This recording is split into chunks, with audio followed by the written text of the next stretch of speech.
Okay, നമുക്ക് നേരെ കാര്യത്തിലേക്ക് കടക്കാം അല്ലേ? നിങ്ങളുടെ തലച്ചോറിന്റെ വേഗത അളക്കാൻ ഒരു ചെറിയ ടെസ്റ്റ് റെഡിയല്ലേ? സംഭവം വളരെ സിമ്പിളാണ്. ഇപ്പോ സ്ക്രീനിലൊരു വാക്ക് വരും.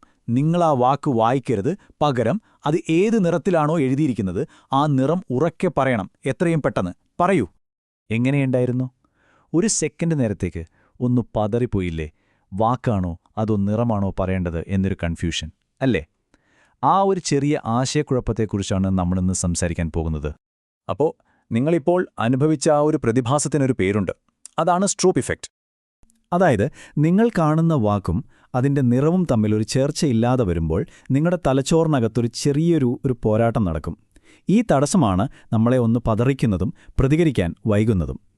1935 ജോൺ റിഡ്ലി സ്ട്രൂപ്പ് എന്ന ആളാണ് ഇതിനെപ്പറ്റി ആഴത്തിൽ പഠിച്ച് പ്രസിദ്ധമാക്കിയത്. നോക്കൂ, ഇപ്പോൾ ഇത് കാണുമ്പോൾ കാര്യം കുറച്ചുകൂടി വ്യക്തമാകും. പർപ്പിൾ എന്നെഴുതിയത് വായിക്കാൻ ഒരു പ്രയാസവുമില്ല. ഒരു പർപ്പിൾ കളർ ബോക്സ് കാണിച്ച് ഇത് ഏതാ നിറമെന്ന് ചോദിച്ചാലും എളുപ്പമാണ്. പക്ഷേ പച്ച നിറത്തിൽ പർപ്പിൾ എന്നെഴുതിയിട്ട് നിറം പറയാൻ ആവശ്യപ്പെടുമ്പോഴാണ് തലച്ചോറ് കൺഫ്യൂഷനാവുന്നത്. അവിടെയാണ് കളി മാറുന്നത്. അപ്പോൾ ശരിക്കും എന്തുകൊണ്ടാണ് ഇങ്ങനെ സംഭവിക്കുന്നത്? നമ്മുടെ തലച്ചോറിനുള്ളിൽ നടക്കുന്ന ഈ വടംവലിക്ക് പിന്നിലെ കാരണമെന്താ? ഇതിനെപ്പറ്റി പഠിച്ചവരെ പ്രധാനമായും 3 തിയറികളാണ് മുന്നോട്ട് വയ്ക്കുന്നത്. നമുക്കതൊന്ന് നോക്കാം. അപ്പോൾ നമ്മൾ ചോദിക്കേണ്ട ഏറ്റവും പ്രധാനപ്പെട്ട ചോദ്യം ഇതാണ്: വാക്ക് വായിക്കാൻ ഇത്ര എളുപ്പവും എന്നാൽ നിറം പറയാൻ അത്രയും പാടുമായിരിക്കുന്നത് എന്തുകൊണ്ടാണ്? എപ്പോഴും വായന ജയിക്കുന്ന ആ ഒരു കളിയില്ലേ, അതിന്റെ കാരണമെന്താണ്? ഈ ചോദ്യത്തിനുള്ള ഉത്തരമായി 3 പ്രധാന തിയറികളാണുള്ളത്. 1 speed of processing theory, 2 selective attention theory, പിന്നെ 3ാമത്തേത് ഓട്ടോമാറ്റിക് വേർഡ് റെക്കഗ്നീഷൻ. നമുക്ക് ഇവ ഓരോന്നും എന്താണെന്ന് നോക്കാം. ആദ്യത്തെ തിയറി പറയുന്നത് വേഗതയെക്കുറിച്ചാണ്. സിമ്പിളായി പറഞ്ഞാൽ, ഒരു നിറം കണ്ട് അത് ഇന്നതാണെന്ന് തിരിച്ചറിഞ്ഞ് പറയാനെടുക്കുന്ന സമയത്തേക്കാൾ വളരെ വേഗത്തിൽ നമ്മുടെ തലച്ചോറ് ഒരു വാക്ക് വായിച്ചെടുക്കും. വായന ഒരു ഫാസ്റ്റ് പ്രോസസ്സാണ്. 2ാമത്തെ തിയറി നമ്മുടെ ശ്രദ്ധയെക്കുറിച്ചാണ് പറയുന്നത്. ഒരു വാക്ക് വായിക്കുക എന്നത് നമുക്ക് വളരെ എളുപ്പമുള്ള കാര്യമാണ്. അതിന് വലിയ ശ്രദ്ധയൊന്നും വേണ്ട. പക്ഷേ ഒരു നിറം തിരിച്ചറിഞ്ഞ് പേരു പറയാൻ കുറച്ചുകൂടി ഫോക്കസ് വേണം. തലച്ചോറ് കൂടുതൽ എഫേർട്ട് എടുക്കണം. ഇനി 3ാമത്തെ തിയറി, ഇതാണ് ഏറ്റവും ഇൻട്രസ്റ്റിംഗ്. ഇതനുസരിച്ച് വായന എന്ന് പറയുന്നത് ഒരു ഓട്ടോമാറ്റിക് പരിപാടിയാണ്.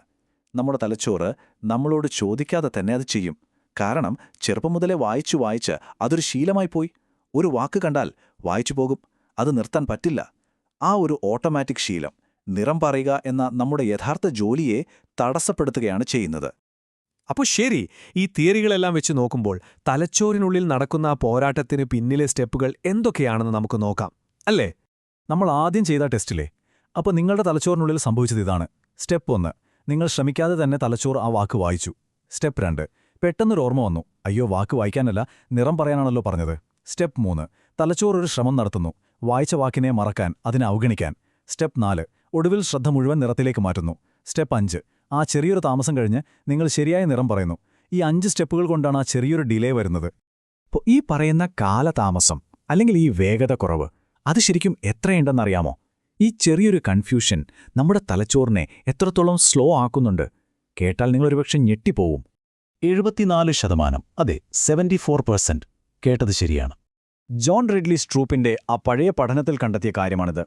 അതായത് ഒരു വെറും കളർ ബോക്സ് കാണിച്ച് നിറം പറയാൻ എടുക്കുന്ന സമയത്തേക്കാൾ ഏകദേശം 74% കൂടുതൽ സമയമെടുത്തു ആളുകൾക്ക് നിറവും വാക്കും പൊരുത്തപ്പെടാത്ത ഒന്നിന്റെ നിറം പറയാൻ.